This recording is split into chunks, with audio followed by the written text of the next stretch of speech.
दोस्तों नमस्कार। आज की कहानी है पति मेरे सुख दुख में मेरे साथ रहेंगे।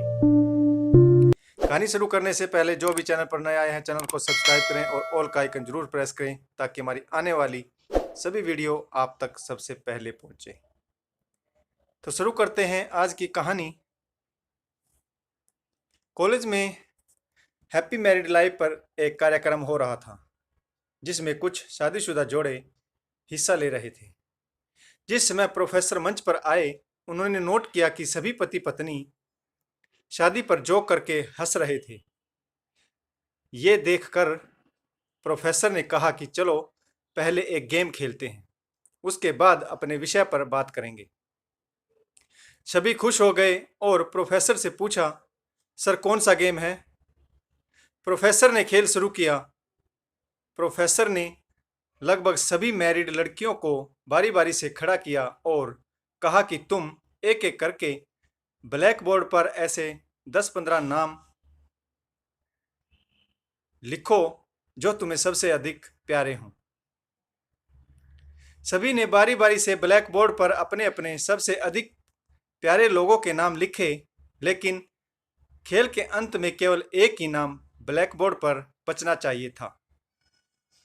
इस तरीके से इस खेल में किसी ने माँ का, किसी ने पिता का, तो किसी ने बेटे का नाम ब्लैक बोर्ड पर बचाया। अंत में एक लड़की की बारी आई।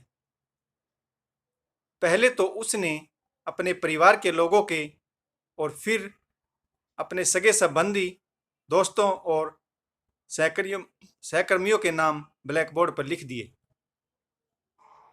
अब प्रोफेसर ने उसमें से कोई भी 2 नाम मिटाने को कहा जो उसे कम पसंद हों। लड़की ने अपने सहकर्मियों के नाम मिटा दिए। फिर प्रोफेसर ने 4 नाम और मिटाने को कहा। तब लड़की ने थोड़ा सोचकर अपने दोस्तों के नाम मिटा दिए।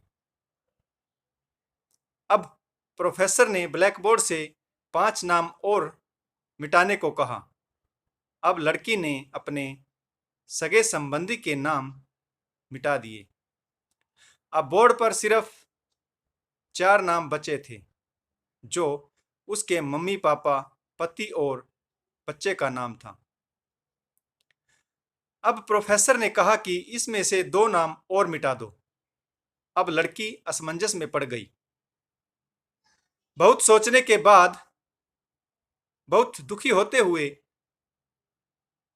उसने अपने मम्मी पापा का नाम और मिटा दिया।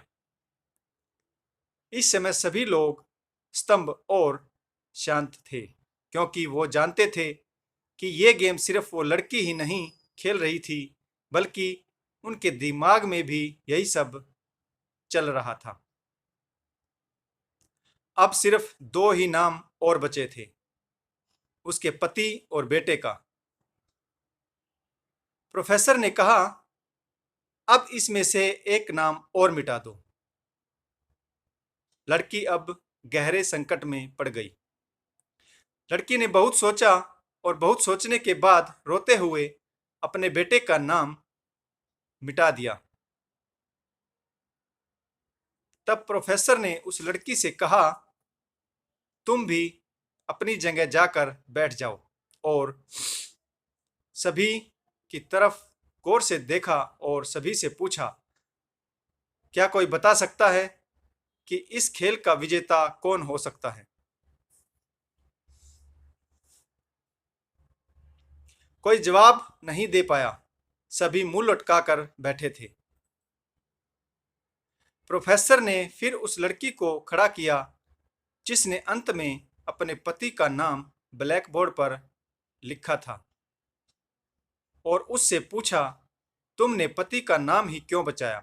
ऐसा क्यों किया? जिसने तुम्हें जन्म दिया और पाल पोस कर इतना बड़ा किया, उनका नाम तुमने मिटा दिया। और तो और, तुमने अपनी कोख से जिस बच्चे को जन्म दिया उसका भी नाम तुमने बोर्ड से मिटा दिया। फिर उस लड़की ने बहुत ही सुंदर जवाब दिया कि उसने अंत में अपने पति के नाम को ही क्यों चुना, और बताया कि अब माता पिता बूढ़े हो चुके हैं। कुछ साल के बाद वो मुझे और इस दुनिया को छोड़कर चले जाएंगे। मेरा बेटा जब बड़ा हो जाएगा तो जरूरी नहीं कि शादी के बाद वह मेरे साथ ही रहेगा, लेकिन मेरे पति जब तक मेरी जान में जान है तब तक मेरा आधा शरीर बन के मेरा साथ निभाएंगे। मेरे पति ही मेरे सुख दुख में मेरे साथ रहेंगे, इसलिए मैंने अपने पति को चुना। प्रोफेसर और बाकी स्टूडेंट की तालियों की गूंज ने लड़की का हौसला बढ़ाया। प्रोफेसर ने कहा, तुमने बिल्कुल सही कहा कि तुम और सभी के बिना रह सकती हो, पर अपने आधे अंग अर्थात अपने पति के बिना नहीं रह सकती। मजाक मस्ती तक तो ठीक है, पर हर इंसान का अपना जीवन साथी ही उसको सबसे ज्यादा प्यारा होता है। और इसी के साथ इस लड़की को विजेता घोषित कर दिया गया।